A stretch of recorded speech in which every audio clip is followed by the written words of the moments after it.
तारीख थी 15 सितंबर 1986। South Korea का होसोंग शहर। सुबह के करीब 6:15 का समय था। अभी अच्छे से सनराइज भी नहीं हुआ था। तभी एक कच्चे रास्ते पर एक पैसेंजर बस आकर रुकती है। उस बस में से एक 71 साल की औरत बाहर आती है। वो औरत बहुत खुश थी क्योंकि अभी पिछले ही दिन वो अपनी बेटी से मिलकर वापस आ रही थी। वो उसी कच्चे रास्ते से होते हुए अपने घर की तरफ जा रही थी, लेकिन जैसे जैसे वो आगे जा रही थी उसे लग रहा था कि कोई तो उसका पीछा कर रहा है। वो जैसे ही पीछे मुड़कर देखती है वहां कोई नहीं होता, लेकिन जब वो आगे चलकर अचानक से पीछे घूमकर देखती है तो उसे वहां पर एक आदमी नजर आता है।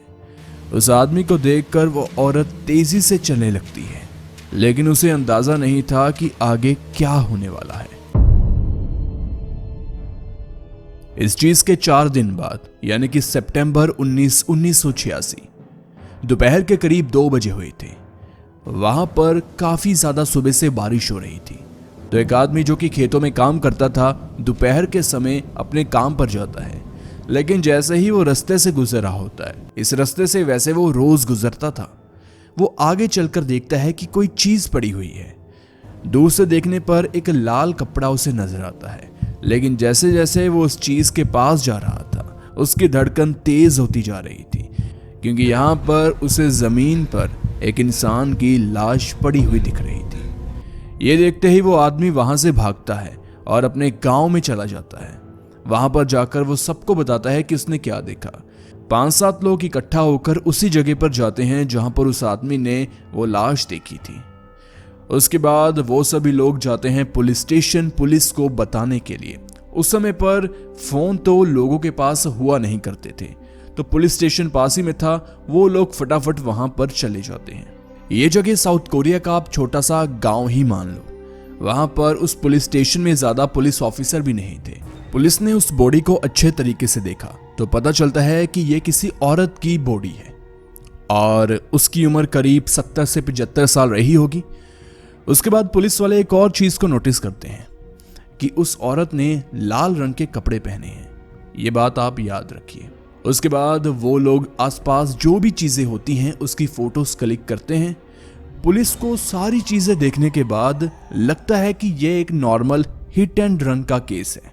कुछ ज्यादा खास उन्हें दिख नहीं रहा था। आसपास के लोगों से वे पूछते हैं कि यह औरत है कौन, उसकी पहचान करने की कोशिश करते हैं तो पता चलता है कि ये यहीं पर रहने वाली एक 71 साल की औरत है जिसका नाम है ली वान हिम। और ये वही औरत है जिसकी बात हमने वीडियो की शुरुआत में की थी, जो बस से उतरकर अपने घर की तरफ जा रही थी। पुलिस का सिंपल था, हिट एंड रन का केस है, केस बंद करो, केस सॉल्व। वहां पर खड़े वो 3 पुलिस ऑफिसर इस केस को सिंपल समझते हैं, लेकिन उन्हें नहीं पता था कि उन्हें आगे चलकर और कितनी ही बार अलग अलग क्राइम सीन पर जाना पड़ेगा। और इसी के साथ शुरुआत होती है साउथ कोरिया की हिस्ट्री के सबसे बड़े और मिस्टीरियस केस की।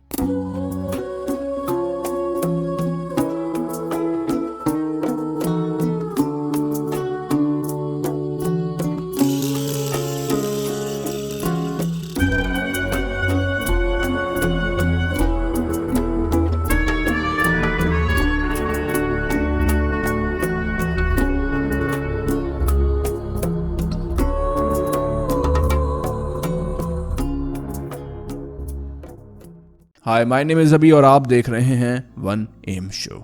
मेक श्योर आपने चैनल को सब्सक्राइब किया होगा। कहने को तो ये केस ऊपर ऊपर से सिंपल था, लेकिन जब उस लेडी ली वान की ऑटोप्सी रिपोर्ट आती है तो कहानी बदल जाती है।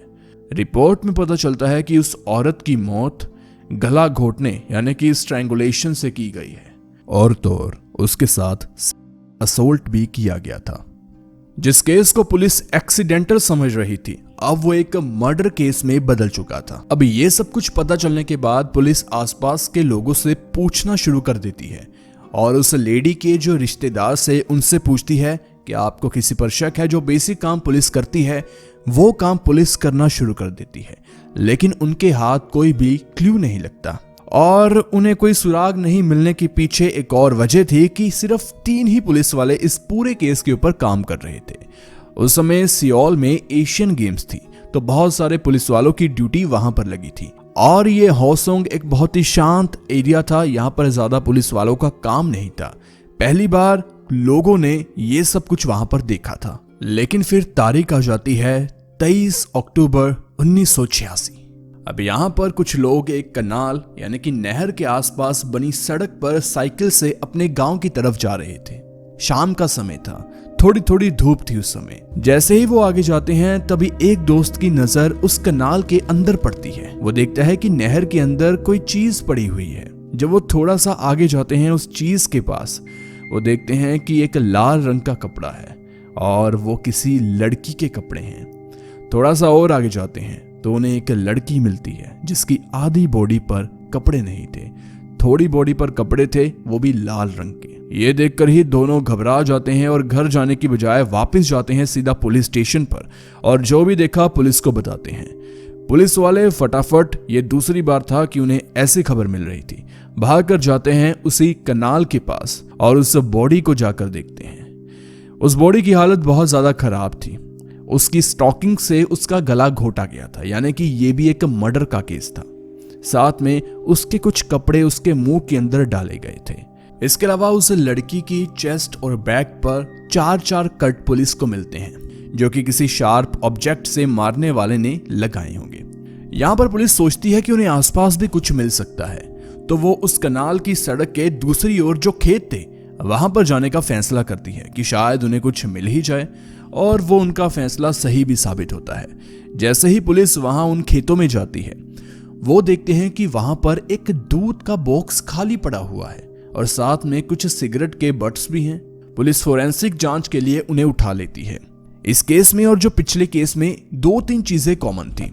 एक कि गला घोट कर मारा गया है दोनों को, और दूसरा जो कि बहुत अजीब है कि दोनों ने लाल रंग के कपड़े पहने हुए थे। और इन दोनों केसों में एक और चीज कॉमन थी कि दोनों लड़कियों का मर्डर उसी रात हुआ जब बारिश हो रही थी। हालांकि पुलिस इन दोनों केसों में लिंक नहीं जोड़ रही थी। अब पुलिस को यह जानना था कि आखिर ये डेड बॉडी है किसकी।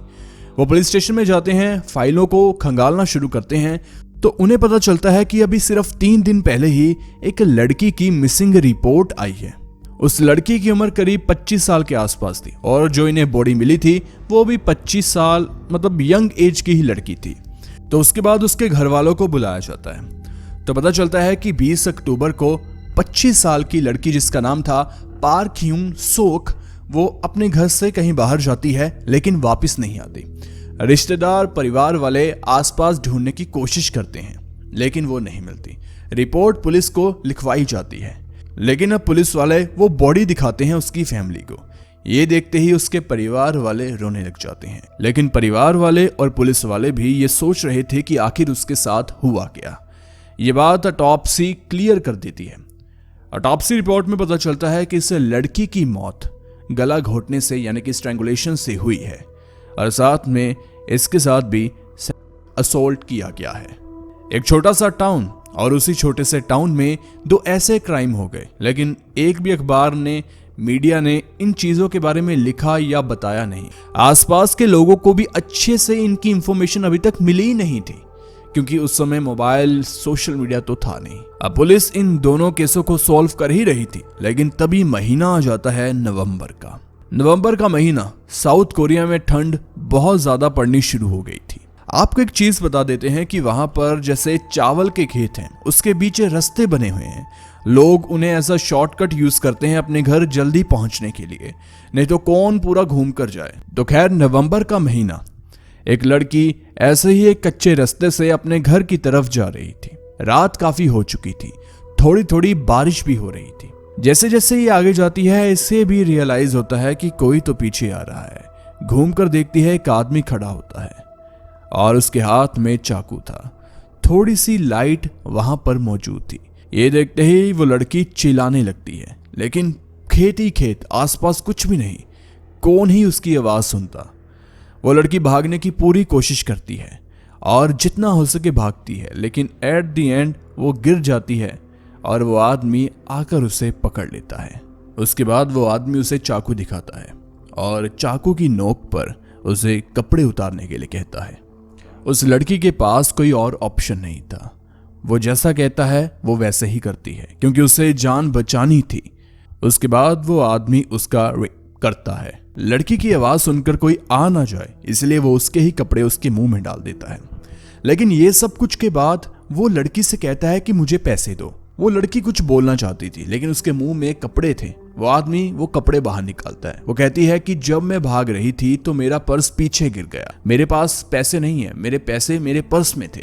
वो आदमी क्या करता है कि उसकी स्टॉकिंग से उसकी बाजुओं को पीछे बांध देता है ताकि वो भाग ना सके, और साथ में उसके पैरों को तो उसने पहले ही बांध रखा था, और वो खुद चला जाता है पैसों को लेने के लिए। लेकिन जैसे ही वो आदमी वहां से जाता है वो लड़की किसी तरीके से अपने पैर को बाहर निकालने में कामयाब हो जाती है। वो धीरे धीरे पहले तो थोड़ा साइड में होती है और फिर खेतों में तेज भाग जाती है। वो समझदारी से पास में बने एक घर में चली जाती है और उस घर का दरवाजा नॉक करती है। लेकिन इतनी रात को कोई दरवाजा क्यों ही खोलेगा। बार बार नॉक करने के बाद आखिरकार अंदर से एक आदमी और उसकी वाइफ बाहर आते हैं। ये लड़की रोते रोते उन्हें सब कुछ बताती है और अंदर जाने लगती है। अंदर जाकर पहले तो इसे कपड़े दिए जाते हैं, बाद में उसे कहा जाता है कि तुम यहीं रात रुको, कुछ नहीं होगा। वो लड़की पूरी रात उस फैमिली के साथ रहती है। अगले दिन सुबह वो चले जाते हैं पुलिस स्टेशन। पुलिस में जाकर वो लड़की सारी चीजें बताती हैं क्या क्या हुआ। एक और अजीब बात, उस लड़की ने भी लाल रंग के कपड़े पहने हुए थे। इसके बाद वो लड़की उस आदमी का हुलिया बताने की कोशिश करती है। वो कहती है कि उसकी हाइट करीब 5 फीट 4 इंच 5.5 के आसपास रही होगी। उसकी कुछ आंखें ज्यादा ही बारीक थी और उसके बाल छोटे, और जो उसका फोरहेड था वो थोड़ा सा बड़ा था आम कोरियन लोगों के मुकाबले। तो पुलिस वाले एक आर्टिस्ट को बुलाते हैं, स्केच आर्टिस्ट को, और एक स्केच बनाया जाता है उस आदमी का। और लड़की उस आदमी की एज करीब 24-25 साल के आसपास बताती है। पुलिस स्केच बनवाती है, लड़की को दिखाती है। लड़की कहती है कि वो कुछ ऐसा ही दिख रहा था। उसके बाद में उसके पोस्टर्स बनाकर, पैम्पलेट बनवाकर पूरे टाउन में लगा देती है। लोगों को बता देती है कि यह आदमी है, इससे बच कर रहें। ऐसा कोई भी इंसान उन्हें दिखे तो तुरंत पुलिस को इन्फॉर्म करें। लेकिन प्रॉब्लम ये थी कि उस आदमी की अपीयरेंस, वो कैसा दिखता था, बहुत ही कॉमन थी बाकी कोरियन लोगों की तरह। इसके बाद तारीख आ जाती है 12 दिसंबर 1986 की। एक आदमी पुलिस स्टेशन में आता है। वो पुलिस को बताता है कि उसकी वाइफ घर से बाहर से ही गायब हो गई। पुलिस वाले हैरान कि ऐसा कैसे हो सकता है। वो आदमी पुलिस को बताता है कि उसकी वाइफ का नाम वॉन यंग बोन है और अभी अभी उनकी शादी कुछ ही समय पहले हुई थी। सब कुछ सही चल रहा था। आज ही शाम को उसकी वाइफ घर से बाहर निकलती है। वो रोज घर से सिर्फ एक ही काम के लिए बाहर निकलती थी, सब्जी लेने के लिए। सब्जी उनके घर के बाहर सड़क के दूसरी साइड पर मार्केट है, वहां से वो सब्जी लेती थी। शाम को करीब 7 बजे वो मुझे कहती है कि मैं सब्जी लेकर आती हूँ। वो चली जाती है, लेकिन फिर रात हो जाती है, वो घर वापस आती ही नहीं। मैं जाता हूँ उसी मार्केट में, पूछता हूँ जिससे वो रोज सब्जी लेती थी, तो पता चलता है कि वो तो आज आई नहीं। मतलब कि उसकी वाइफ घर से बाहर निकली, बाहर निकलने के बाद वो दूसरी साइड पहुंची ही नहीं। तो वो घर से बाहर से कैसे गायब हो सकती है। पुलिस वालों को लगा कि शायद इनकी आपस में लड़ाई होगी, वो चली गई होगी, लेकिन ऐसा भी कुछ नहीं था। पुलिस वाले उस आदमी से पूछते हैं कि तुम्हारी वाइफ कैसी दिखती है, क्या पहना था। तो आदमी पुलिस को बताता है कि आज उसकी वाइफ ने लाल रंग के कपड़े पहने थे। अब पुलिस के लिए काम बढ़ता जा रहा था। 2 मर्डर हो चुके हैं, एक अटेम्प्ट टू मर्डर हो चुका है और एक लड़की मिसिंग है अपने घर से बाहर से ही। ये सब कुछ क्या हो रहा है एक छोटे से टाउन में। पुलिस भी हैरान थी। पुलिस को लगा कुछ तो सही होगा, लेकिन फिर 15 दिसंबर को एक नई आफत आ जाती है। एक आदमी पुलिस के पास आता है। वो कहता है कि कल 14 दिसंबर को मैं और मेरी फियांसे, मेरी मंगेतर, हम शहर में आए थे। वो शहर में ही आदमी रहता था। उसकी फियांसे होसंग में रहती थी। वो होसंग से शहर गई, वहां पर दूसरे शहर, वहां पर अपने मंगेतर से मिली। सारा दिन वो एक साथ रहते हैं, घूमते हैं। फिर रात को उसकी मंगेतर का प्लान था कि वो घर वापस नहीं जाएगी, यहीं पर रुक जाएगी, क्योंकि उस समय थोड़ी थोड़ी बारिश हो रही थी। लेकिन उसे एक जरूरी काम भी था। जब बारिश थोड़ी सी कम होती है तो वो बस में बैठ जाती है और अपने शहर होसंग के लिए निकल जाती है। यह आदमी अपनी फियांसे को रोकने की बहुत कोशिश करता है, लेकिन वो मानती नहीं, खैर जिस बस में वो बैठी थी उस बस ने होसंग उसे यानी कि उसके शहर रात के करीब 10:30 बजे उतारना था। लेकिन हैरानी की बात तो ये थी कि अगली सुबह इस आदमी को पता चलता है कि उसकी फियोंसे जिसका नाम लीसुक था वो रात को घर आई नहीं। तो भला वो रात को चली कहां गई? पुलिस वाले और चीजें पूछते हैं। वो आदमी पुलिस को बताता है कि मैंने अपनी मंगेतर को एक नया अम्ब्रेला लेकर दिया था। साथ ही वो जाते जाते आदमी पुलिस को बताता है कि उसकी फियोंसे ने लाल रंग की ड्रेस पहनी हुई थी। तो खैर पुलिस पूरी कोशिश में जुट जाती है कि इन दो लड़कियों के साथ वो ना हो जो पहले दो के साथ हुआ है। जब भी मिसिंग की रिपोर्ट आई है अंत बहुत खतरनाक हुआ है। लेकिन यहां पर पुलिस की फिर से हार होती है। 21 दिसंबर को एक आदमी दोपहर के 12:30 बजे खेतों से गुजर रहा था एक दुकान पर जाने के लिए जहां से वो सिगरेट लेना चाहता था। आगे चलकर उसका एनकाउंटर भी एक डेड बॉडी से हो जाता है। हाफ बॉडी नेकेड और लड़की ने लाल रंग के कपड़े पहने हैं। बाकी मर्डर की तरह यहां पर भी उसकी स्टॉकिंग्स को उसके मुंह में ठूसा गया है, साथ में हाथों को पीछे बांधा गया है। वो आदमी फटाफट पुलिस को बुलाता है। पुलिस वहां पर पहुंचती है। बॉडी की अच्छी जांच पड़ताल करने के बाद उन्हें पता चल जाता है कि ये लड़की और कोई नहीं। अब पुलिस के पास 2 मिसिंग की कंप्लेंट थी। एक पहले वाली लड़की यंग बॉन और दूसरी लीसुक जिसका फियोंसे था और जिसका पति यानी कि जो घर से बाहर से गायब हो गई थी। ये जो लड़की थी जिसकी बॉडी मिली थी ये थी लीसुक जो कि अपने फियोंसे से मिलकर आई थी। पोस्टमार्टम के लिए पुलिस बॉडी को भेज देती है। ऑटोप्सी रिपोर्ट में पता चलता है कि इस लड़की के साथ भी वही हुआ है। इसे भी गला घोट कर मारा गया है, साथ में ये भी असोल्ट का सामना इसे करना पड़ा। लेकिन एक और चीज पुलिस को अजीब यहाँ पर मिल जाती है। जब लड़की की बिलोंगिंग्स यानी कि उसके कपड़े और बाकी चीजों को फोरेंसिक टीम के पास भेजा जाता है तो उसके इनरवेयर से एक आदमी का सीमन मिलता है। अब ये पुलिस के लिए इस केस को सॉल्व करने के लिए एक बहुत बड़ी सक्सेस थी।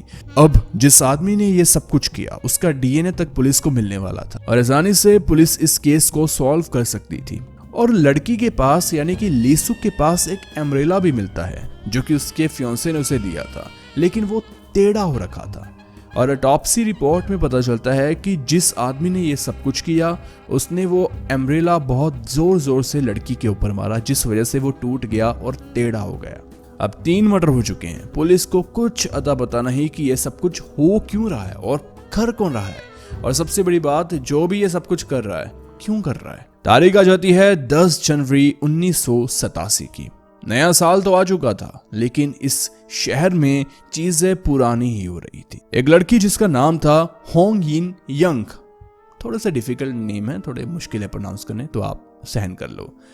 तो ये जो लड़की थी यंग, ये स्कूल से आती है घर वापस और इवनिंग क्लास में थोड़ा लेट हो जाती है। 8:30 बजे बस इसे उतारती है। ये पैदल अपने घर की तरफ चलती जाती है। घर की तरफ तो वो जा रही थी लेकिन घर वो पहुंचती नहीं। इसके अगले दिन सुबह यानी कि 11 जनवरी को सुबह एक किसान अपने खेतों की तरफ जा रहा था तो उसे यंग की बॉडी मिल जाती है। 19 साल की यंग जमीन पर लेटी हुई है। स्कूल के उसने कपड़े पहने हैं लेकिन एक लाल रंग के कपड़े से उसका गला घोटा गया है।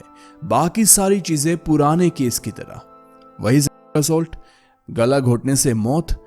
और यहाँ पर एक और चीज अजीब पुलिस को देखने को मिली कि इस बार लड़की के मुंह के अंदर उसकी सॉक्स को डाला गया था और शायद उसने वो स्टॉकिंग्स नहीं पहनी थी, इस वजह से उस आदमी ने सॉक्स को उसके मुंह में डाल दिया। 4 मर्डर हो चुके हैं लेकिन पुलिस अभी भी चारों को कनेक्ट करने में असफल है। वो इन्हें अलग अलग ही ट्रीट कर रही है। उस समय हर एक बच्चा, हर बूढ़ा, जवान और खासकर औरतें बहुत ज्यादा डर चुकी थी क्योंकि सबको लगता था कि अगर वो रात को घर से बाहर जाएंगी तो शायद अगला नंबर उनका हो। ये पुलिस ही थी जो कि इन सभी को कनेक्ट करने में असफल थी। लेकिन अब इस केस के बाद होसंग की पुलिस को भी पता चल चुका था कि ये सब कुछ करने वाला एक आदमी है। इतनी सारी चीजें अलग अलग केसों में कॉमन हो ही नहीं सकती, इसलिए वो क्या करते हैं कि कॉमन पैटर्न ढूंढने की कोशिश करते हैं और उसी से उस किलर को फंसाने की वो ट्राई करते हैं। और आपको बता दें कि ये सब कुछ सिर्फ 2 किलोमीटर के रेडियस में हो रहा था। ऐसा नहीं कि बहुत बड़ा शहर था, सिर्फ 2 किलोमीटर के रेडियस के अंदर ये 5 मर्डर हो चुके थे। और ये एरिया इतना रिमोट था कि उस समय बहुत लोगों को ये सीरियल किलिंग का पता ही नहीं था कि लोग ऐसे बार बार लोगों को भी मारते रहते हैं। आम जनता का पुलिस के ऊपर प्रेशर बहुत ज्यादा। पुलिस के पास फोरेंसिक में उस समय इतनी ज्यादा टेक्नोलॉजी तो नहीं थी, इक्विपमेंट भी उनके पास बहुत एडवांस नहीं थे, लेकिन फिर भी वो ज्यादा से ज्यादा फिंगरप्रिंट कलेक्ट करने की क्राइम सीन से कोशिश कर रही थी। और पुलिस को एक और सफलता मिलती है, उन्हें पता चल जाता है कि ये सब कुछ करने वाला जो आदमी है उसका ब्लड ग्रुप है बी, ब्लड टाइप बी वाला आदमी ये सब कुछ कर रहा है। हालांकि उस समय की टेक्नोलॉजी के हिसाब से उन्होंने ये सब कुछ गैस लगाया था। प्रेशर बहुत ज्यादा है, पुलिस को कुछ ना कुछ करना है। पुलिस चीजें नोट डाउन करती है। सबसे पहली बात, जो भी लड़कियां मरी, लाल रंग के कपड़े एक इंपॉर्टेंट रोल प्ले करते हैं। दूसरा, उस दिन बारिश हो रही थी। अब किलर बारिश में क्यों बाहर आ रहा है, ये भी सोचने वाली बात है। तीसरा ये कि उसने किसी भी उम्र को नहीं बख्शा। 71 से लेकर 19 साल तक लड़कियां अभी तक उनके सामने आ चुकी थी जिनका मर्डर हुआ था। लेकिन दिक्कत थी कि ये जो सभी लड़कियां मरी, इनका आपस में कोई कनेक्शन नहीं था, और ऐसा भी नहीं था कि किसी ने इन्हें चुन चुन कर मारा है। ये बस गलत टाइम पर गलत जगह मौजूद थी। मतलब कि जो किलर था वो थोड़ा सा साइकोपाथ, थोड़ा सा संकी था। फिर भी मोटिव पुलिस को समझ नहीं आ रहा था कि मोटिव क्या है। तो पुलिस एक चीज बताती है कि जो आदमी है, यानी कि उसकी साइकोलॉजिकल प्रोफाइलिंग करती है, तो पता चलता है कि यह आदमी एडिक्टेड है। और जब भी इसे डिजायर होती है, ये जाता है अपना शिकार ढूंढता है, और इसका कोई खास पैटर्न उन्हें मिल नहीं रहा था। इस वजह से पुलिस इसे ही एक मोटिव मान लेती है। पुलिस को पता था कि ये जो किलर है ये उन्हीं लड़कियों पर अटैक कर रहा है जिन्होंने लाल रंग के कपड़े पहने हैं। तो ये एक्सपर्ट फीमेल ऑफिसर्स को, जो कि पुलिस में थी, उन्हें लाल रंग के कपड़े पहनाकर नॉर्मल से रात में पुलिस अब सड़कों पर भेजना शुरू कर देती है। खासकर जो कच्चे रास्ते थे चावलों के खेत के अंदर, वहां पर पुलिस जो ऑफिसर होते थे, जो पूरी फोर्स होती थी, वो दूर से देखती थी और एक पुलिस ऑफिसर लाल रंग के कपड़े पहनकर ऐसे चल रही है रात में। और ये खासकर उस दिन का इंतजार करते थे जब बारिश हो रही हो। आपको एक चीज बता दे, उस समय होसंग में इतनी ज्यादा पुलिस थी, सिविल वर्दियों में आम लोगों की तरह हर मोड़ पर 2 से 3 पुलिस वाले होते ही थे। और वो इस तरीके से, कोई सब्जी बेच रहा है, कोई क्या कर रहा है, बिल्कुल अंडरकवर एजेंट बन इस किलर को ढूंढने की कोशिश कर रहे थे। अब ऐसे ही तारीख आ जाती है 2 मई 1987 की। थोड़ी थोड़ी इस दिन बारिश हो रही थी, लेकिन तभी एक लेडी रहती थी इसी होसंग के एरिया में। उसका नाम था पार्क उनजो। वो देखती है कि बाहर बारिश हो रही है। उसे अपनी हस्बैंड की फिक्र होती है क्योंकि वो छाता लेकर नहीं गया था। तो उठाती है छाता और अपने हस्बैंड को देने के लिए, मतलब उसे पिक करने के लिए चली जाती है घर के पास में ही बने बस स्टॉप पर। एक छोटा सा बस स्टॉप जो कि गांव के लिए सवारियों को छोड़ता और वहां से ले जाता था। वो वहां के लिए निकल तो जाती है, बस आकर रुकती है, उसका हस्बैंड बाहर आता है। उसे वहां पर कोई नजर नहीं आता। वो किसी के होने की उम्मीद भी नहीं कर रहा था क्योंकि उसे थोड़ी पता था कि उसकी वाइफ वहां पर छाता लेकर आने वाली है। वो घर पहुंचता है, घर पर लगा होता है ताला। वो थोड़ा सा उसे अजीब तो लगता है कि इतनी रात को उसकी वाइफ कहां चली गई। वो आसपास के लोगों से पूछने की कोशिश करता है लेकिन कुछ पता नहीं चलता। लेकिन तभी पड़ोस में एक और लेडी रहती थी। वो बताती है कि वो तो तुम्हें ही लेने के लिए मेरे सामने गई थी। जब मैंने उससे पूछा कि कहाँ जा रही हो, तो उसने कहा कि बारिश हो रही है, अपने हस्बैंड के लिए छाता लेकर जा रही हूँ। अब ये सुनते ही उस आदमी के पैरों के नीचे जमीन खिसक गई थी क्योंकि उसे भी पता था कि शहर में हो क्या रहा है। यह आदमी पूरे गांव को इकट्ठा कर पुलिस स्टेशन जाता है। वहां पर पुलिस को कंप्लेंट लिखने के लिए कहता है। पुलिस भी निराश, क्योंकि उन्हें पता था कि जिसकी भी मिसिंग की कंप्लेंट उन्होंने लिखी है, बाद में उसकी लाश ही मिलती है। इसके कुछ दिन बाद ही होसंग में बह रही एक छोटी सी नदी के किनारे के पास ही एक लेडी की लाश मिलती है। पुलिस वाले पहुंचते हैं, सेम सब कुछ, स्टॉकिंग के साथ गला घोटा गया, मुंह में उसके ही कपड़े डाले गए। हालत को देखकर समझ सकते थे कि उसके साथ क्या क्या हुआ है। ऑटोप्सी के बाद पुलिस को जो भी आना था वो पहले ही पता था क्योंकि बहुत ऐसी चीजें वो देख चुके थे। इसके बाद पुलिस जानने की कोशिश करती है कि ये बॉडी किसकी है।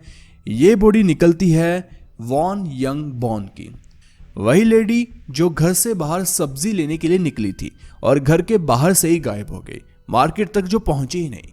उसकी ये बॉडी थी। इसने भी लाल रंग के कपड़े पहने हुए थे। इसकी फैमिली को बुलाया जाता है, सारी चीजें उन्हें दिखाई जाती है। अब पुलिस के ऊपर प्रेशर बढ़ता जा रहा था, लेकिन 9 मई शाम के समय पुलिस वाले पुलिस स्टेशन पर केस के ऊपर काम कर रहे थे। कुछ बच्चे दौड़े दौड़े उनके पास आते हैं। पुलिस वाले उनसे पूछते हैं कि क्या हुआ। वो बच्चे पुलिस को बता रहे थे कि स्कूल से फ्री होने के बाद जो शहर में छोटी छोटी पहाड़ियां हैं, हम वहां पर जाकर खेल रहे थे। वहां पर एक पेड़ है, जो पेड़ थोड़ा सा टूटा हुआ है, किसी ने उसे काटा है। उसके नीचे बहुत ज्यादा पत्ते बिखरे हुए थे और हम उसके आसपास खेल रहे थे। लेकिन तभी हम देखते हैं कि वहां पर लाल रंग का कपड़ा पड़ा हुआ है। जब हम उसके पास जाते हैं तो वहां पर किसी औरत की लाश थी। पुलिस के लिए बहुत शर्मिंदगी की बात थी। एक ऑपरेशन उन्होंने चलाया है। हर मोड़ पर 2 से 3 पुलिस वाले खड़े हैं। अगर मैं बताऊं तो 100 मीटर के अंदर अंदर कम से कम 5 से 7 पुलिस वाले खड़े हैं। पूरे शहर की, पूरे स्टेट की पुलिस यहां पर आ चुकी है, लेकिन फिर एक कत्ल हो जाता है। पुलिस वाले वहां पहुंचते हैं। वहां पर सब कुछ सेम, स्टॉकिंग के साथ गला घोटा गया, मुंह के अंदर उसके ही इनरवेयर, और साथ में सब कुछ दिख रहा था। क्या हुआ है, ऑटोप्सी में क्या आएगा, पुलिस ऑलरेडी जान चुकी थी। सब कुछ सेम इस लेडी के साथ भी हुआ। फिर सवाल वही था कि ये सब कुछ करने वाला कौन है, लेकिन उससे बड़ा सवाल कि ये है कौन। अब उसके बाद पुलिस को पता चलता है कि ये वही लेडी है जो कि अपने पति के लिए छाता लेकर गई थी रात के समय। इसने भी लाल रंग के कपड़े पहने हुए थे। जब ये घर से बाहर गई थी तब भी बारिश हो रही थी। अब पुलिस ये सोच रही थी कि हमें कोई तो सबूत मिले, कोई तो क्लू मिले, कुछ तो मिले। तभी एक आदमी फरिश्ता बनकर पुलिस के सामने आता है। उस आदमी का नाम था सियोंग जिन किम। ये इसी एरिया में रहता था। ये बताता है कि एक और चीज आपको इससे पहले बता दूं कि उस समय जो कोरिया के घर थे उनकी बनावट कुछ इस तरीके से होती थी कि घर, रूम वगैरह अंदर, लेकिन वॉशरूम घर के बाहर बनाए होते थे ताकि लोग आए बाहर यूज करें। यह आदमी जिसका नाम सियोंग जिन किम था, यहाँ पर रात के करीब 10 बजे किम अपने घर के बाहर बने वॉशरूम में जाता है और यहाँ पर 2 वॉशरूम आमने सामने थे।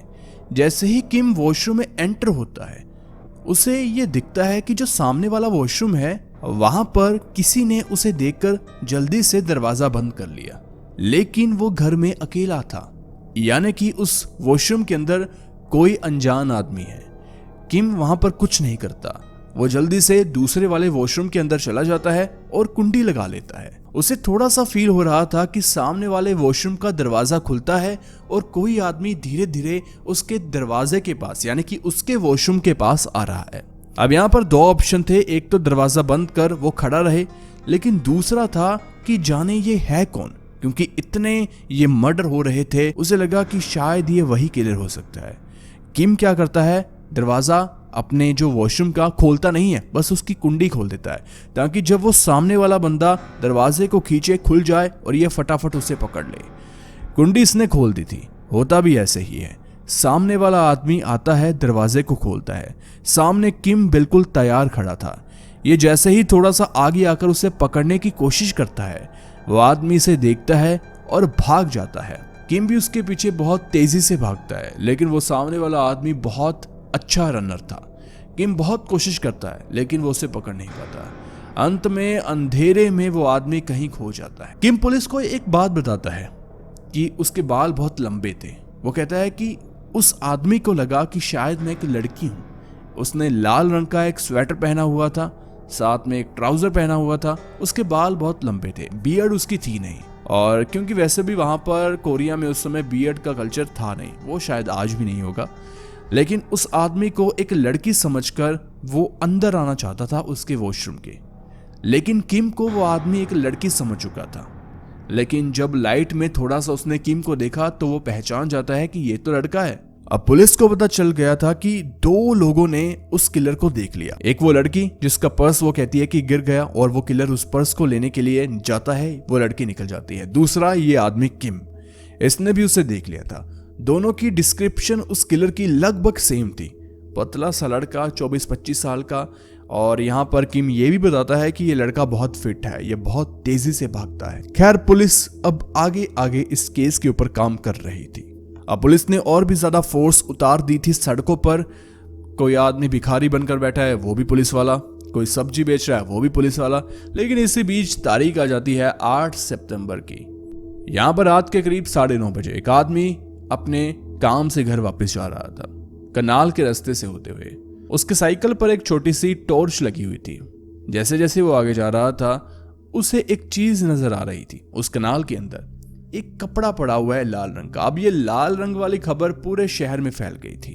वो डरता डरता थोड़ा आगे जाता है। आगे चलकर देखता है एक औरत की लाश पड़ी हुई थी। पुलिस को कुछ दिन पहले ही एक कंप्लेंट आई थी कि एक औरत है जिसका नाम है गीसुन करीब करीब 50s में थी अपने। वो 45 ईयर्स ओल्ड थी और एक 55 साल की औरत, और उसको भी उस किलर ने उसी तरीके से मारा। सब कुछ सेम। पुलिस वाले इतने ज्यादा यूं कहें कि क्लूलेस थे, पुलिस को कुछ समझ ही नहीं आ रहा था कि क्या करें।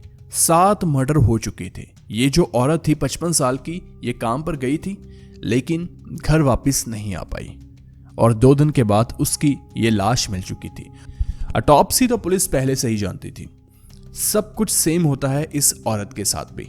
आप सोच रहे होंगे कि इतने मर्डर हो रहे हैं तो किलर कहां पर है। थोड़ा सा वेट कीजिए, आपको पता चल जाएगा। अब यहां पर इस केस में कुछ ऐसा होने वाला था जो कि सबसे बड़ा टर्निंग पॉइंट इस केस का बनने वाला था और किसी की लाइफ ये खराब करने वाला था। अब होसंग में ही इसी एरिया में एक घर था। आम लोगों का घर था और एक फैमिली नॉर्मल सी वहां पर रहती थी। अब यहाँ पर उनकी एक 14 साल की लड़की भी थी जिसका नाम था पार्क सेंग ही। पार्क सेंग स्कूल में पढ़ती थी। रोज सुबह उठती, तैयार होकर वो जाती स्कूल के लिए और शाम को वापस आ जाती। अब सुबह सुबह 7 बज चुके थे। पार्क सिंह ही की माँ देखती है कि पार्क सिंह तो अभी उठी नहीं। उसके बाद पार्क की माँ उसे आवाज भी लगाती है लेकिन वो कोई रिस्पॉन्स नहीं देती। माँ फटाफट गुस्से में उसके रूम में जाती है क्योंकि वो काफी लेट हो चुकी थी। दरवाजा खुला हुआ था। जैसे ही उसकी माँ उसके रूम के अंदर जाती है उसके होश उड़ जाते हैं। कमरा बिल्कुल बिखरा हुआ, सारा सामान इधर उधर पड़ा हुआ और बेड पर पार्क सेंघी की लाश पड़ी हुई थी। ये देखते ही उसकी माँ रोते चिल्लाते अपने हस्बैंड को सब कुछ बताती है और आवाज लगाती है। वो भी वहां पर भाग कर आता है। उसके बाद आस पड़ोस के लोगों को भी बुलाया जाता है। पूरा गांव इकट्ठा हो जाता है, पूरा टाउन इकट्ठा हो जाता है। अब यहाँ पर सभी लोग बहुत ज्यादा गुस्से में थे, सरकार से और खासकर पुलिस से। देखिए, पहले जितने भी मर्डर हुए वो काफी ज्यादा सुनसान एरिया में हुए और कहीं ना कहीं लोग उससे बच सकते हैं रात को घर से ना बाहर निकलकर। लेकिन अब तो किलर घर के अंदर ही आ रहा है और पुलिस अभी तक उसे पकड़ने में नाकामयाब है। इसके बाद पार्क सेंघी की बॉडी को भेज दिया जाता है पोस्टमार्टम के लिए। पता चलता है कि रात के करीब 2 बजे उसका मर्डर हुआ है, यानी कि जो भी आया घर में रात के करीब 2 बजे आया। ये पता चलता है कि पार्क सेंघी का भी हुआ है। कई 100 औरतें, कई लोग जाते हैं पुलिस स्टेशन। वहां पर जाकर प्रोटेस्ट करते हैं कि अब तो महिलाएं अपने घर के अंदर भी सेफ नहीं है। ये प्रशासन कर क्या रहा है। ऊपर से प्रेशर आता है पुलिस के ऊपर कि तुम इस केस को जल्दी से सॉल्व करो। पुलिस प्रॉपर एक्शन लेकर इस केस को सॉल्व करने के लिए निकल पड़ती है क्योंकि अब बात उनके ऊपर आ चुकी थी। लेकिन अब इस केस में पुलिस को एक थोड़ी सी कामयाबी मिली थी। दरअसल पार्क सेंघी के रूम में फोरेंसिक टीम को 8 बाल मिलते हैं और साथ में कुछ सीमन भी मिलता है। तो खैर, अगर उन बालों की बात की जाए तो यहाँ पर जो बाल मिले थे उसके अंदर फोरेंसिक टीम को हैवी मेटल्स मिलते हैं। यानी कि जिस भी इंसान के ये बाल हैं वो या तो फैक्ट्री में काम करता है, उसका एक्सपोजर मेटल्स और इन चीज़ों से थोड़ा ज़्यादा है। इस वजह से पुलिस को चीज़ें थोड़ी सी नैरो होती हुई नजर आती है। और डीएनए रिपोर्टिंग से ये भी पता चलता है कि ये आदमी का group, blood group type B है, जो कि पहले भी ने टाइप बी मिला था। उसके बाद आसपास जितने भी लोग थे, खासकर लड़के जो कि 20 से 30 साल के अंदर थे, उनका तो सबका ही उन्होंने सैंपल ले लिया कि आगे चलकर ये मिलाकर इस केस को सॉल्व कर लेंगे। दूसरी तरफ इसी टाउन में एक लड़का रहता था, यून संग, 21-22 साल का लड़का।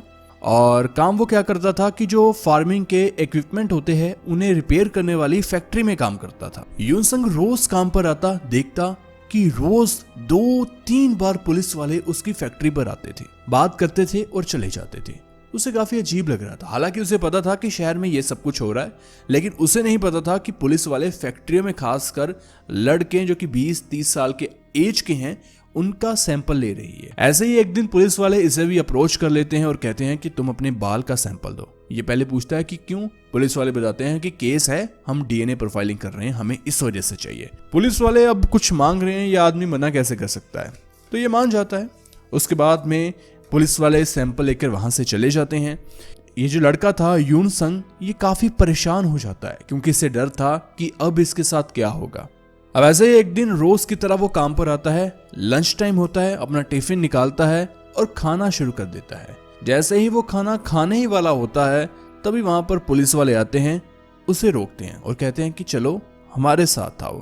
पुलिस वाले उसे पुलिस स्टेशन में ले जाते हैं और उससे वहां पर बैठाकर पूछा जाता है कि तुमने पार्क सेंग-ही को क्यों मारा। यह आदमी जो यून था, इसके पैरों के नीचे जमीन खिसक जाती है। इसने ये सवाल एक्सपेक्ट ही नहीं किया होता। ये जवाब देता है कि मैंने कुछ नहीं किया, मैंने किसी को नहीं मारा। पुलिस वाले कहते हैं कि तुम सही सही बता दो वरना हमारे पास बहुत तरीके हैं सच बोलने के। फिर बाद में कुछ घंटे के बाद यही आदमी टीवी पर दिखाई देता है। यून की बात कर रहा हूं मैं। टीवी पर ये मीडिया के सामने बता रहा है कि शाम का टाइम था, मैं वहां से गुजर रहा था तो मैंने पार्क सेंग-ही को देखा। मैंने रात होने का इंतजार किया, दीवार को कूदकर मैं अंदर गया और वहां पर दरवाजा खुला हुआ था। उसके बाद मैंने उसे मारा। मारने से पहले मैंने उसका किया। यह आदमी ये भी बताता है कि पहले मेरा कोई मोटिव नहीं था कि मैं उसे मारूं, लेकिन बाद में फिर मैंने सोचा चलो आज मार ही देते हैं।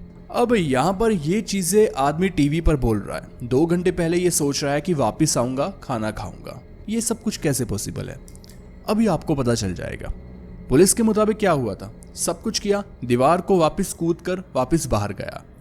ये सब कुछ कहानी बहुत सुंदर है, लेकिन दिक्कत की बात यह है कि इस लड़के के बाल तो यानी कि इसका डीएनए तो मैच कर गया था उन बालों से जो कि क्राइम सीन से मिले।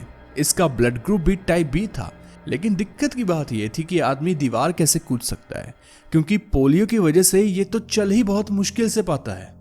इसका चलना ही बहुत मुश्किल है। एक आदमी जो कि अच्छे से चल नहीं पाता, हैंडीकैप्ड है, वो कैसे दीवार को कूद कर ये सब कुछ कर वापस जाएगा। ये बात पुलिस के सामने कोई रख ही नहीं रहा था, और अगर कोई रख भी रहा था तो पुलिस के पास इसका कोई जवाब नहीं था। पुलिस ने कहा कि इस लड़के ने कन्फेस कर लिया, तो आप ये देखो कि हमने ये बहुत बड़ा केस सोल्व कर लिया। आप समझ सकते हैं कि यहाँ पर क्या हो रहा है। लेकिन उसके बाद उस लड़के को कोर्ट ले जाया जाता है।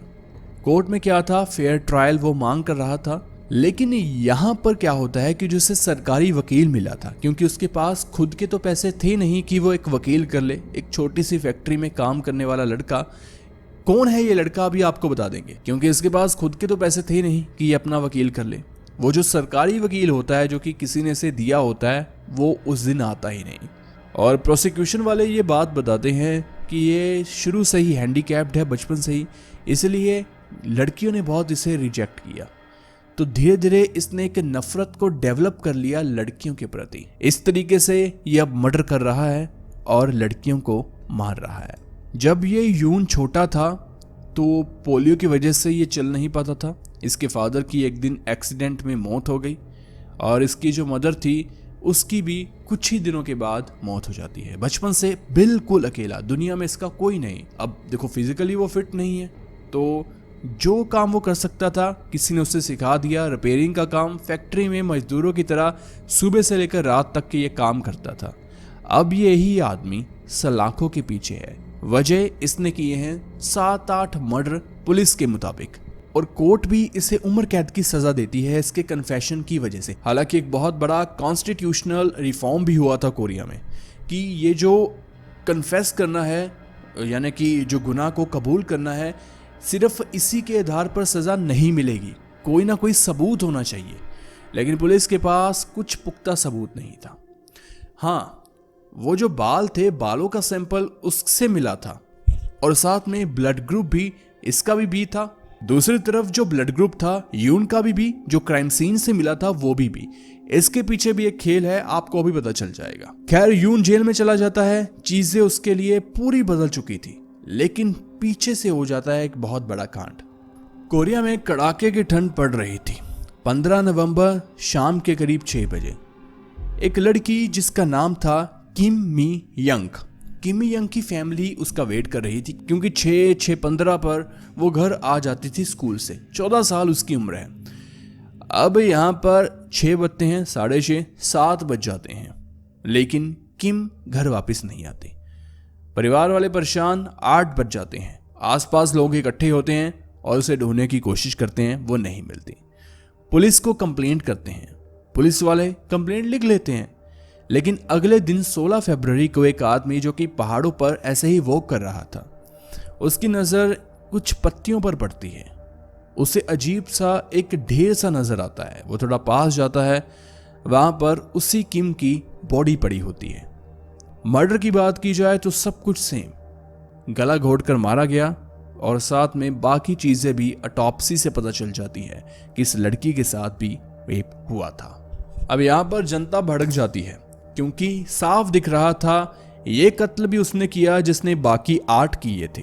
तो अगर वो आदमी बाहर है तो जेल में यून अंदर है, तो यून ने क्या किया? अगर यून किलर है तो बाहर ये सब कुछ कौन कर रहा है? दूसरी तरफ यून जेल के अंदर मौजूद है। वो बैठा होता है और सामने से 5-7 लंबे चौड़े आदमी आते हैं और उसे उठाते हैं, जमीन पर बैठा देते हैं। अब यून से पूछा जा रहा है कि तुम जेल के अंदर थे, तुमने ये मर्डर कैसे किया? यून को कुछ समझ नहीं आता कि इसका क्या जवाब दूं। वो जवाब देता है कि मैंने तो पहले ही कहा था कि किलर मैं नहीं हूं। किलर जो है वो अब भी अपना काम करता रहेगा। पुलिस वाले मीडिया और लोगों को ये बता रहे थे कि ये केस अलग है, इसके ऊपर भी हमारी इन्वेस्टिगेशन चल रही है। लेकिन इसी बीच 4 अप्रैल का समय भी आ जाता है। ऐसे ही चावलों के खेत के अंदर एक आदमी को एक और बॉडी मिल जाती है। इस बार ये बॉडी थी एक ओल्ड लेडी की, जिसका नाम था सून सैंग, और इसकी एज करीब 70 साल के आसपास थी। ये जो सून सैंग थी, ये एक दिन पहले यानी कि 3 अप्रैल को रात को 10 बजे बस से उतरती है, और इसके साथ भी सेम हश्र होता है। सारी चीजें सेम। 10 मर्डर हो चुके हैं। किलर पुलिस के मुताबिक जो है वो अंदर है, तो बाहर मार कौन रहा है? ये सवाल पुलिस के सामने था, लोग पूछ रहे थे। अब माहौल कुछ ऐसा था कि शहर में रात में कोई बाहर नहीं निकलता, लड़कियां लड़के कोई नहीं। लाल रंग के कपड़े तो लोगों ने पहने ही बंद कर दिए थे। जिस दिन बारिश होती थी, लोग घर में अपने परिवार के साथ घर को अच्छे से बंद कर घर के अंदर रहते थे। दीवारों को लोग और लंबा करवा रहे थे। लेकिन इसी बीच समय का पहिया घूम जाता है। 1 महीना निकलता है, 2 महीने निकलते हैं, पुलिस वाले अपने फोर्स को और बढ़ाते रहते हैं। 3 महीने, 4 महीने, 6 महीने, 1 साल हो जाता है, एक भी नया केस सामने नहीं आता। अब पुलिस को लगा कि शायद हमने किलर को पहले पकड़ लिया था, शायद यून ही किलर हो। लेकिन फिर उनके मन में ये भी बात आती थी कि अगर यून किलर है तो ये लास्ट वाले 2 मर्डर किसने किए? हो सकता है कि ये किसी और ने किया हो। ऐसा भी हो सकता है कि एक ग्रुप हो और ग्रुप में एक बंदा तो पकड़ा गया और बाकी लोगों ने बाद में ये मर्डर कर दिए। धीरे धीरे लोग भी भूल जाते हैं, लेकिन जो यून था वो बेचारा अब भी अंदर था, जेल के अंदर। बेचारा क्यों कह रहा हूं, अभी पता चलेगा। धीरे धीरे समय निकल जाता है। उम्र कैद की सजा यून को मिली थी, लेकिन उसके अच्छे बिहेवियर की वजह से सिर्फ 21 साल बाद उसे जेल से बाहर निकाल दिया जाता है। अब एक नई दुनिया उसके सामने थी। जब वो गया था, कोरिया बहुत गरीब देश, और साथ में लोग काफी मुश्किल से जिंदगी जी रहे थे। लेकिन अब जब वो बाहर आया था, कोरिया एक डेवलप देश बन चुका था। उसके लिए बहुत मुश्किल था चीजों को एडजस्ट करना, लेकिन चीजें ऐसे ही चलती जाती है। फिर टाइम आ जाता है साल 2019। पुलिस एक प्रेस कॉन्फ्रेंस करती है। होसंग पुलिस प्रेस कॉन्फ्रेंस में कहती है कि हमने होसंग मर्डर को सॉल्व कर लिया है। जो मर्डर इतने ज्यादा हुए थे वो हमने सॉल्व कर लिए। लोगों के बीच खलबली मच जाती है। कुछ सवाल करते हैं कि 30 साल बाद आपने सॉल्व किया, अगर अब आपने सॉल्व किया है तो जो 20 साल जेल काट कर आया है उसे किस बात की सजा मिली? तो पुलिस चीज बताती है कि उस समय फोरेंसिक साइंस इतनी एडवांस नहीं थी, डीएनए टेक्नोलॉजी हमारे पास इतनी अच्छी नहीं थी, अब आ चुकी है। वो आदमी जिसने ये सब कुछ किया वो आज के जमाने में बुसान जेल में उम्र कैद की सजा काट रहा है। उसका नाम है ली चुन। दरअसल हुआ क्या था, यहाँ पर एक डेटाबेस साउथ कोरिया ने बना लिया, अपने जितने भी क्रिमिनल थे जेल के अंदर बंद, और इस केस को एज अ स्टडी भी लिया जाता था। पुलिस वाले इसे पढ़ते थे और सॉल्व करते थे। ऐसे एक नया पुलिस ऑफिसर इस केस की फाइल को पढ़ता है डीएनए टेक्नोलॉजी से डीएनए सैंपल को, जो भी नेशनल डेटाबेस था, इस केस के डीएनए सैंपल को नेशनल डेटाबेस के साथ मैच करने की कोशिश करता है, लेकिन यहाँ पर वो मैच हो जाता है। यहाँ पर 4 क्राइम सीन से मिले डीएनए सैंपल्स मैच हो जाते हैं नेशनल डेटाबेस से, और वो होते हैं ली चुन नाम के एक आदमी से, जो कि अपने 50s में था, बुसान जेल के अंदर बंद था। उसके बाद पुलिस वाले उस आदमी ली चुन के पास जाते हैं और उसे कहते हैं कि हमें तुमसे कुछ बात करनी है। वो कहता है कि क्या हुआ? पुलिस वाले कहते हैं कि तुम्हारा नाम आया है होसंग में जो 10 मर्डर हुए थे उसमें। वो आदमी मुस्कुराकर पुलिस वालों को कहता है, तो आखिरकार तुम लोगों ने मुझे ढूंढ ही लिया। लेचुंग की बात करें तो ये कोरिया में जो कंपल्सरी मिलिट्री ज्वाइनिंग थी उसके तहत मिलिट्री में जाता है, सर्व करता है, वापस आता है, शादी कर लेता है। लेकिन फिर इसके बाद ये एक रॉबरी के केस में जेल के अंदर चला जाता है और यहाँ पर इसे 1.5 साल की सजा मिलती है। सजा तो इसे मिलती है लेकिन वो कम हो जाती है। लेकिन जब वो जेल से बाहर आता है, इसकी वाइफ इसे छोड़ देती है और कहती है कि मैं तुम्हारे साथ नहीं रह सकती। इसके बाद इसे अपनी सिस्टर इन लॉ एक रास्ते में कहीं पर जाती हुई दिख जाती है। वो उसे बहाने से अपने घर ले जाता है और कहता है कि मुझे कुछ बात करनी है और मैं फिर से तुम्हारी बहन के साथ शादी कंटिन्यू करना चाहता हूँ। वो भी चली जाती है क्योंकि वो जानती थी। वहां पर जाकर ये पहले तो उसका करता है, उसके बाद उसे मार देता है और साथ में बनी नहर में फेंक देता है। अब दूसरी तरफ जो इसकी सिस्टर इन लॉ यानी कि इसके जो ससुर थे, वो देखते हैं कि उनकी बेटी अभी तक घर नहीं है, तो वो आसपास लोगों से पूछते हैं, इससे भी पूछ लेते हैं क्योंकि ये भी उसी एरिया में रहता था। ये खुद पुलिस स्टेशन में जाता है, कंप्लेंट लिखवाता है अपने ससुर के साथ, फादर इन लॉ के साथ। पुलिस वाले केस को शुरू करते हैं।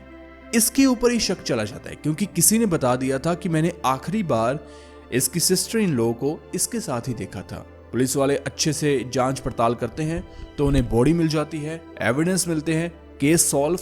ये आदमी ली चुन पकड़ा जाता है मर्डर के आरोप में। उसके बाद इसे जेल में भेज दिया जाता है। इस तरीके से ये जेल में उम्र कैद की सजा काट रहा था। लेकिन ये सब कुछ हुआ था 1994 में और होसंग के मर्डर 1986 से लेकर 1991 तक चले थे। यानी कि ये सब कुछ करने के बाद शायद ये इसका आखिरी मर्डर था। वो सभी मर्डर में ये पकड़ा नहीं गया, लेकिन इस वाले में ये पकड़ा गया। क्यों? क्योंकि जिसका इसने मर्डर किया था वो इसे जानती थी। पुलिस वाले रिश्तेदारों को, आसपास के लोगों को अच्छे से देखते हैं और उसी में से सस्पेक्ट होने की कोशिश करते हैं। उसी वजह से ये पकड़ा गया। बाकी मर्डर्स में इसका कोई लेना देना नहीं था। अब बढ़ते हैं आगे। कोर्ट में यून को भी बुलाया जाता है जो कि 20 साल की सजा काट कर आया था। इस आदमी ली को भी ली कोर्ट में एक्सेप्ट कर लेता है। एविडेंस बहुत ज्यादा इसके खिलाफ थे। कोर्ट भी यून को कहता है कि ये शुरू से इनोसेंट था, लेकिन ली को वो कातिल मान लेता है उन 10 लड़कियों का। साथ में और भी इसने क्राइम किए थे। ली बताता है कि ये तो कुछ भी नहीं है, ये तो वो क्राइम है जो सामने आ गए। मैंने करीब 40 से 45 क्राइम हैं जो मुझे याद है जो मैंने किए हैं, जो कि पुलिस के सामने आए ही नहीं। अब आप सोच रहे होंगे कि ली को शायद फांसी की सजा, डेथ पेनल्टी, क्योंकि लाइफ इम्प्रिजनमेंट तो ये काट ही रहा था। लेकिन यहाँ पर एक खेला हो जाता है। उसका नाम था statue of limitation. Statue of limitation basically एक लॉ था जिसके मुताबिक कोई भी क्राइम साउथ कोरिया के अंदर होता है तो वहां पर अगर 15 साल के अंदर पुलिस क्रिमिनल को पकड़ नहीं पाती तो 15 साल के बाद चाहे वो जितने भी एविडेंस, जितने भी सबूत ले आए, लेकिन फिर भी उस क्रिमिनल को सजा नहीं होगी। 15 साल तक पकड़ा नहीं, उसके बाद पकड़ भी लें तो सजा नहीं होगी। बहुत ही यूजलेस ये लॉ है। लेकिन इसकी वजह से इस आदमी ली चुन को एक भी सजा नहीं मिलती। लेकिन क्योंकि इस क्राइम की स्टैचू ऑफ लिमिटेशन 2 अप्रैल 2006 को ही खत्म हो गई, यानी कि ये तो स्टैचू ऑफ लिमिटेशन खत्म होने के बाद भी 15 साल बाद पकड़ा गया। 30 साल हो चुके हैं लगभग क्राइम को, तो कोर्ट इसे चाहकर भी कोई सजा नहीं सुना पाता। इसके बाद बहुत ज्यादा क्रिटिसिज्म होता है इस स्टैचू ऑफ लिमिटेशन का। हालांकि आज की डेट में ये हट चुकी है इस केस के बाद। एक तरीके का रेवोल्यूशनरी केस था ये इस चीज को हटाने के लिए। लेकिन अब बात आती है कि यह सब कुछ ली ने क्यों किया। जवाब वही है जो पुलिस ने पहले ही ढूंढ लिया था। एक तो एडिक्शन, दूसरा साइको। ये साइको था एक नंबर का। और एक और बड़ी बात ये थी कि ये हमेशा पुलिस की नजरों के सामने था। जो ली था वो एक बहुत अमीर फैमिली का लड़का था। इसके फादर के पास कई 100 एकड़ जमीन और एनुअली ये कई करोड़ रुपए कमाते थे, लेकिन फिर भी ये बहुत ज्यादा आइसोलेट रहा बाकी चीजों से। सिर्फ इसी चीज में ये घुस गया, इस वजह से इसने ये सब कुछ किया। अब बात आती है लाल कपड़ों की और बारिश की। जैसा कि मैंने आपको बताया कि इसने बोला कि मैंने क्राइम तो बहुत किए थे, तुम लोगों ने पकड़े ही 10। तो ये इसे इत्तेफाक कहें या कुछ और कहें, सिर्फ वही क्राइम सामने आए जब लेडी ने, औरतों ने लाल रंग के कपड़े पहने हुए थे और जिस दिन बारिश हो रही थी। इसने कहा कि मेरा कोई ऐसा इरादा ही नहीं था। तो कोर्ट क्या करता है कि लीचुन के लिए हमेशा के लिए जो राइट था खत्म कर देता है पेरोल का, यानी कि वो जेल से बाहर नहीं आ सकता। इस बात का जवाब लीचुन देता है कि उसे बाहर आना ही नहीं है, क्योंकि उसने इतने कांड किए हैं कि अब वो लोगों का सामना नहीं कर सकता, वो ऐसे ही मर जाना चाहता है। लेकिन बात यह भी नहीं है कि इसने क्राइम किए, बात यह है कि वो आदमी 20 साल यूं जेल में काट आया। अब इस दुनिया में उसका कोई भी नहीं। जो रिश्तेदार थे जिन्होंने उसे रखा था बचपन में, इस क्राइम के बाद उन्होंने भी इसे नहीं रखा, क्योंकि कौन इतने बड़े क्रिमिनल को अपने पास रखेगा। उसकी लाइफ पूरी खराब हुई एक छोटे से डिसीजन की वजह से। खैर, ये था आज का एपिसोड। आई होप कि अब जल्द से जल्द नए एपिसोड आएंगे और मेक श्योर आप चैनल को सब्सक्राइब करें, पक्का बहुत जल्द वीडियोस आएंगी। अब लेकिन जाने से पहले इस केस को जरूर देखिए। एक रात को इस घर के अंदर कुछ ऐसा होता है जो कि किसी ने कभी इमेजिन भी नहीं किया होता, और क्या हुआ ये पुलिस को पता भी नहीं चला। बहुत मिस्टीरियस केस है, मेक श्योर आप इसे जरूर देखें। And thanks for watching 1M show. मिलते हैं नए एपिसोड में। मैं हूं अभी।